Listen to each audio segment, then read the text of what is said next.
I saw a post this morning. It was actually put up last night of somebody was talking about how bad the anxiety was while they were quitting. And the symptoms that the person was describing could very easily be seen as the same symptoms a person will have when they're having a heart attack. And uh, another member came and posted on that post did a reply, that said, "Hey, I'm in healthcare, and if I saw something like this, you should be going to see a doctor." And I wasn't opposed to that. I got to tell you, I'm glad I'm not doing live programs anymore, because when I was doing live stop smoking programs, I almost never had people having symptoms like we are seeing with this product. It just, it was so rare. Were people nervous? Oh, you bet. There were people coming up with, a whole variety of complaints where they felt miserable. Oh, yes. But they weren't getting symptoms that were mimicking a heart attack, is what it came down to. Because generally, I told people, hey, anything that happens the first 3 days, yeah, just blame it on not smoking. It's probably the cause. If it's lasting beyond that, well, then there's probably something else going on. But then I would qualify that. I said, but hey, that doesn't mean if you're having like a symptom of a heart attack or stroke, you should write it off and figure, it's just withdrawal, it'll go away. Hey, it may very well still just be withdrawal, but it also may be a heart attack or stroke. So now we're talking about, something that has real serious ramifications of not taking action with it. What my concern was, or, what I felt bad about, is that person who wrote that reply, there was no responses to it, but it had three negative, thumbs down posts with it right now. Like everybody was saying, oh, you should be giving that advice. I sympathize with that person. That's the advice I would be giving if I had someone live in a program.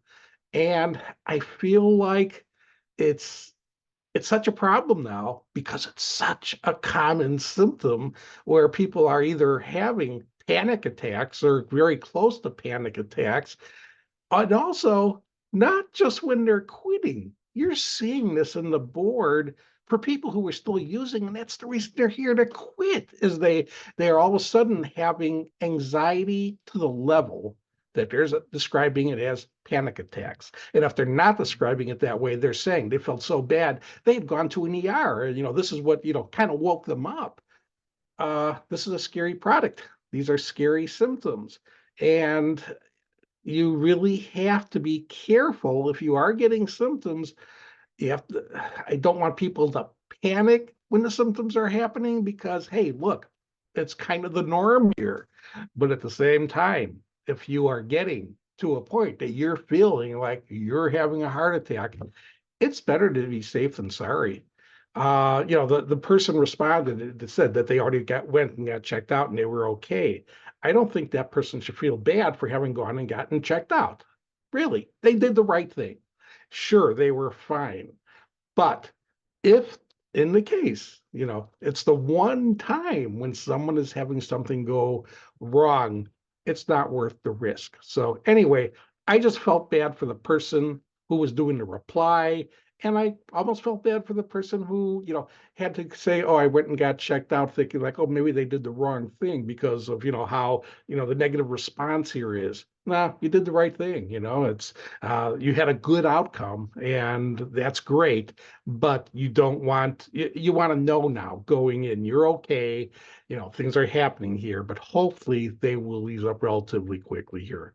All right, I just wanted to make a quick video on that aspect here. And again, it's scary what this stuff is doing while people are quitting. It is scary what this stuff is doing while these people are using.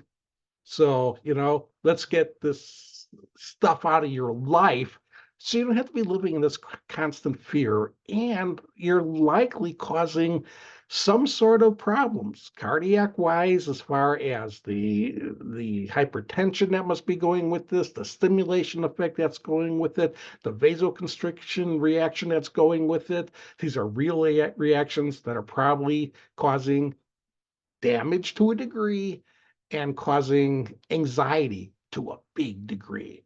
And the way to put this behind you, where you never have to deal with using again or quitting again.